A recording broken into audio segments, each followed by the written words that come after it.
Giờ chia tay lần cuối gượng cười mà nghe tim đớn đau dạ dày. La grand-mère la plus aimée du monde, Betty White, a été mariée 3 fois dans sa vie. Ses 2 premiers mariages ont échoué, mais le 3e a été un succès et positivement change sa vie. Trời ơi, ai thấu trong lòng tôi. Le mariage n'a jamais été un choix de vie envisagé par l'actrice Betty White. Ces 2 mariages ratés lui ont fait prendre conscience de ce qu'elle attendait d'un homme, l'amour et le soutien. L'auteur Paula Bernstein l'a souligné dans son livre How to be Golden, Lessons You Can Learn from Betty White. Elle indique que Betty White recherchait une personne qui puisse l'aimer et la soutenir, en lieu et place d'une personne qui lui ferait concurrence sur le plan professionnel. Portrait de Betty White dans une robe à motif avec une broche en forme de ses droits d'auteur en 1955. Source. Getty Images. Bernstein affirme que plus la comédienne déclare que privilégier sa propre personne au détriment de ses 2 mariages était une bénédiction de Gizzy, car lorsqu'elle s'est mariée pour la 3e fois, les étoiles se sont finalement alignées. Hollywoodien. Allen Ludden et Betty White après leur mariage à l'Hôtel Sand le 14 juin 1963 à Las Vegas. Source.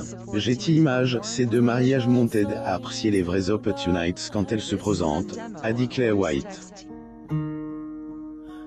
Cependant, elle a hésité à se remarier lorsqu'elle a rencontré son futur 3e mari, Allen Ludden.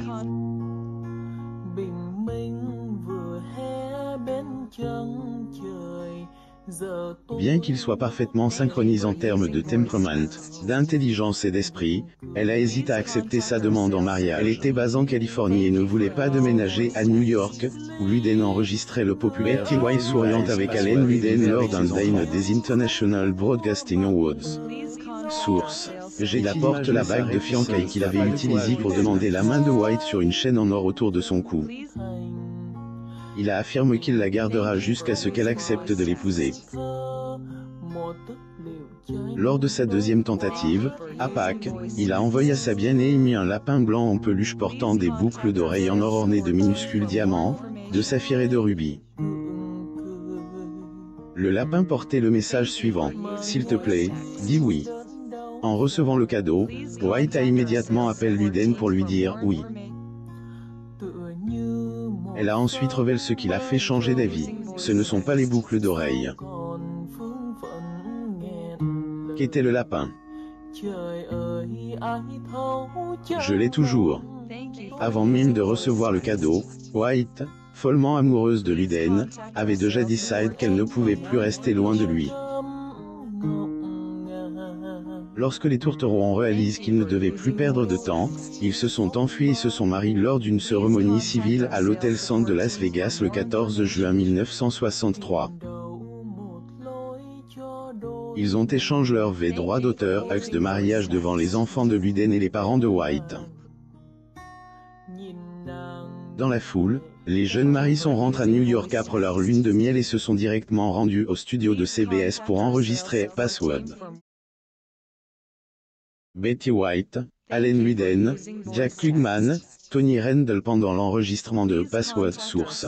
Getty Images. Après avoir vécu toute sa vie en Californie, White a accepté de déménager avec son mari et ses beaux enfants dans une maison de banlieue du comté de Westchester, dans la banlieue de Nice. Elle a fait ce choix pour 2 raisons. White devait rester proche de son lieu de travail, et les jeunes maris ne voulaient pas éloigner leurs enfants de leurs racines. Le premier enfant de Ludden est un garçon, David. Elle a également 2 filles, Martha et SAS droit d'auteur, à cadette Sarah. Cette dernière était très jeune lorsque White est devenue leur belle-mère. Dans les médias, les choses ne se sont pas très bien passées. Martha était encore adolescente lorsque son père s'est remarié, et elle lui en voulait beaucoup. Allen Ludden et sa femme Betty White, le 27 décembre 1968 Harris, New York. Source. Getty Images. Selon Closet Weekly via PopCrunch, Elle a développé de la colère envers Betty. Martha a clairement fait savoir qu'elle était contre le mariage de son père avec l'ancienne star de Hot in Cleveland. Martha était jeune, et elle s'est vigoureusement opposée au mariage. Elle était très en colère contre son père et a clairement fait savoir qu'elle n'aimait pas Betty. Une source a révélé que Luden et sa fille avaient une relation tendue bien avant l'arrivée de White, mais que la situation s'est accentuée après leur mariage. Allen se disputait constamment avec Martha au sujet de sa colère envers Betty. La relation tumultueuse qu'elle entretenait avec son père lui causait beaucoup de chagrin, explique la source. Le best-seller new-yorkais de White, si vous me demandez, elle exprime son amour sincère pour ses beaux enfants, les surnommant les meilleurs beaux enfants du monde. Bien qu'avec Martha, elle est apparemment connue des débuts difficiles, White a révélé qu'elle s'entendait bien avec ses beaux enfants, tellement bien qu'il m'appelait affectueusement Dragon Lady. Au fil des années, White a déclaré qu'elle et ses enfants s'aimaient tendrement, ajoutant qu'elle était fière d'être leur belle-mère. Une bénédiction majeure, encore une fois. Alors qu'ils appréciaient leur nouvelle vie, on a diagnostiqué à Luden un cancer de l'estomac en phase terminale.